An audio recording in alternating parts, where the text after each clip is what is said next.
बहुत समय पहले की बात है। एक गांव में शिवा नाम का एक बूढ़ा आदमी अपनी पत्नी शारदा के साथ रहा करता था।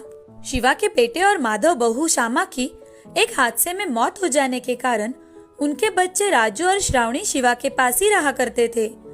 दोनों भी अपने पोता और पोती का अच्छे से ख्याल रखा करते थे, मगर पर्याप्त पैसे ना होने के कारण शिवा को घर का गुजारा करना बहुत ही मुश्किल हो रहा था। एक दिन शारदा शिवा से, अजी सुनते हो, हमारे घर का राशन खत्म हो रहा है, हमें जल्दी ही राशन लाना पड़ेगा। तुम चिंता मत करो, मैं कुछ न कुछ करता हूँ। ऐसा कहकर शिवा बाजार में काम की तलाश में चला जाता है। शिवा की उम्र बढ़ जाने के कारण उससे ज्यादा मेहनत वाला काम नहीं हुआ करता था।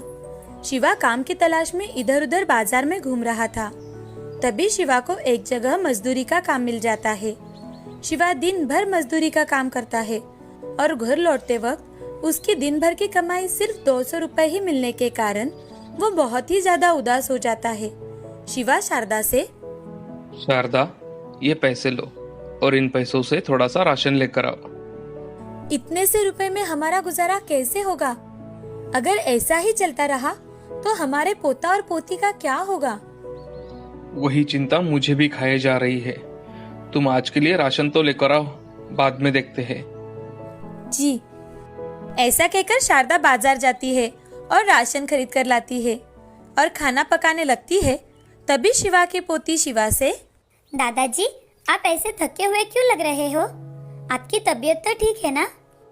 हाँ गुड़िया, मेरी तबीयत ठीक है। इस बुढ़ापे की वजह से अब मुझसे ज्यादा काम नहीं होता, इसलिए जल्दी थक जाता हूँ। दादाजी, मैं आपके पैर दबा देती हूँ। अरे नहीं मेरी बच्ची, अब हम सब मिलकर खाना खाएंगे। जी दादाजी। ऐसा कहकर श्रावणी अपने दादाजी के साथ खाना खाने बैठ जाती है। तभी राजू दादी से, दादी, मुझे दादाजी के हाथ की पनीर की सब्जी और अंडे का आमलेट बहुत पसंद है। क्या तुम दादाजी को कहोगी कि वो हमें बनाकर खिलाए? अगले हफ्ते जरूर बनाएंगे, अभी ये खाना खा लो। राजू समझदार होने के कारण अपने दादी की बात जल्दी से समझ गया और दादी से, ठीक है दादी। सभी ने खुशी खुशी खाना खाया और जल्दी से सो गए। अगले दिन राजू और श्रावणी आंगन में खेल रहे थे। तभी श्रावणी राजू से, भैया, दादाजी कल काम करके कितने थक गए थे। मुझे लगता है हमें उनकी मदद करनी चाहिए। हाँ श्रावणी, ये विचार तो मेरे मन में भी आया, मगर हम क्या कर सकते हैं? भैया, हमारे दादाजी के हाथ की पनीर की सब्जी और बटर आमलेट कितना अच्छा होता है। वो इतना स्वादिष्ट होता है कि उसका स्वाद मुंह में ही रह जाता है। मैं सोच रही थी, अगर दादाजी एक रेडी लगाए तो, और उस पर पनीर की सब्जी, उसके साथ ही ऑमलेट बनाकर बेचे तो उनको इतनी मेहनत नहीं करनी पड़ेगी। अरे हाँ, जब दादाजी घर पर आएंगे तो हम उन्हें ये बात बताएंगे। हाँ भैया, हम उन्हें जरूर बताएंगे। शाम के समय शारदा और शिवा आंगन में बैठे थे। तभी राजू और श्रावणी शिवा के पास आकर, दादाजी, मुझे आपको एक बात बतानी है। हाँ बोलो। दादाजी, मैं सोच रहा हूँ, अगर हम बाजार में खाना बनाने की रेडी लगाए तो हम उस पर पनीर की सब्जी और आमलेट भी बेच सकेंगे। राजू, तुम्हारा विचार बहुत अच्छा है, मगर बेटा हमारे पास उतने पैसे नहीं हैं। मेरे पास कुछ पैसे हैं, ये आप रख लो। हाँ शारदा, इन पैसों से हमारा काम हो जाएगा। ऐसा कहते ही राजू और श्रावणी बहुत खुश हो जाते हैं। उनकी खुशी का तो जैसे ठिकाना ही नहीं था। दूसरे दिन शिवा बाजार में जाकर एक रेडी किराए पर लेकर आता है। उस पर शिवा खाने के पकवान रखकर बेचने लगता है। आज उनका पहला दिन था और इसी कारण उनके रेडी पर कोई नहीं आ रहा था। शाम के समय दो आदमी शिवा के रेडी पर आकर, अरे चाचा जी, आपने कब से रेडी लगाना शुरू किया? मजदूरी का काम करना छोड़ दिया क्या? बेटे, अब मुझसे ज्यादा काम नहीं हो पाता, इसलिए मैंने सोचा एक रेडी लगा लूं। अच्छा चाचा जी, मुझे एक ऑमलेट दीजिए और मेरे दोस्तों के लिए मसाला चीज ऑमलेट बनाइए। जी अभी बना के देता हूँ। शिवा एक प्लेट में ऑमलेट और एक मसाला चीज ऑमलेट बना के देता है। रंगा और उसका दोस्त ऑमलेट खाते हैं। तभी रंगा शिवा से, अरे चाचा जी, आपके हाथ को तो बहुत स्वाद है, मुझे ये ऑमलेट बहुत पसंद आया। आपका ये मसाला चीज ऑमलेट भी बहुत अच्छा है चाचा, हमें बहुत पसंद आया। चाचा जी, मुझे पनीर की सब्जी घर पर पार्सल दीजिए, जी अभी देता हूँ। शिवा रंगा को पार्सल दे देता है। उस दिन शिवा का धंधा ज्यादा नहीं चल पाता, लेकिन जैसे जैसे लोगों को पता चलता है कि शिवा के हाथों में जादू है, उसने बनाया हुआ ऑमलेट और पनीर की सब्जी बहुत ही ज्यादा स्वादिष्ट है, लोगों की भीड़ जमा होने लगती है। उसके साथ ही शारदा रोटियां, दाल, राइस बनाकर बेचा करती थी। शारदा शिवा से, हमने तो कभी सोचा भी नहीं था कि हमारा धंधा इतना अच्छा चलेगा, हमें इतनी तरक्की मिलेगी। हमारे पोता और पोती की आइडिया की वजह से हम हमारा व्यवसाय शुरू कर पाए।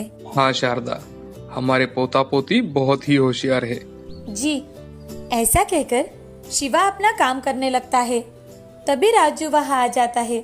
राजू शिवा से, दादाजी, अगले हफ्ते श्रावणी का जन्मदिन है, तो क्या हम हमारे दोस्तों को घर पर खाने के लिए बुला सकते हैं? ठीक है, तुम तुम्हारे और श्रावणी के दोस्तों को घर पर खाने के लिए बुला लेना। ठीक है दादाजी। राजू खुशी खुशी अपने स्कूल चला जाता है। स्कूल में जाकर राजू अपने दोस्तों से, सुहानी, सुरेश, गोलू, अगले हफ्ते श्रावणी का जन्मदिन है, तो हमारे घर तुम जरूर आना। हाँ, हम जरूर आएंगे। हाँ, मैं भी जरूर आऊंगा। ऐसे ही एक हफ्ता बीत जाता है। राजू के दोस्त और श्रावणी के दोस्त बर्थडे के लिए राजू के घर इकट्ठा हो जाते हैं। शिवा और शारदा श्रावणी के लिए एक केक लेकर आते हैं। तभी श्रावणी अपने दोस्तों के बीच खड़ी होती है और केक को कट करती है, सबको खिलाती भी है। थोड़ी ही देर बाद बच्चे खाना खाने बैठ जाते हैं। शिवा और शारदा बच्चों को खाना परोसते हैं। खाना इतना ज्यादा स्वादिष्ट होता है कि बच्चे भी बड़े चाव से खाना खा लेते हैं। तुम सभी को खाना पसंद आया ना? राजू, ये खाना बहुत अच्छा है, मुझे बहुत पसंद आया। बच्चों, कुछ और चाहिए तो मांग लेना। जी दादी। थोड़ी ही देर बाद खाना खाकर राजू के सारे दोस्त अपने घर चले जाते हैं और सभी बच्चे अपने घर जाकर खाने की बहुत तारीफ करते हैं। बच्चों की बातें सुन उनके पेरेंट्स शिवा के रेडी पर आकर खाना खाकर देखते हैं। सभी को वो खाना बहुत पसंद आता है। शिवा और शारदा दिन रात मेहनत करके अपना व्यवसाय बढ़ा रहे थे। उनके इस व्यवसाय में श्रावणी और राजू भी उनकी मदद कर दिया करते थे। शिवा के व्यवसाय की अब बहुत तरक्की होने लगी थी। अब वो सब खुशी खुशी अपना जीवन गुजार रहे थे। गांव में शिवा की दुकान दादाजी की रसोई नाम से फेमस हुई। इस कहानी से हमें ये सीख मिलती है कि जिंदगी में हमेशा मेहनत करनी चाहिए। मेहनत करने से रास्ते अपने आप मिल जाते हैं और हमें हमारी मंजिल प्राप्त होती है। कभी कभी छोटी सी कल्पना भी बहुत बड़ा काम कर जाती है।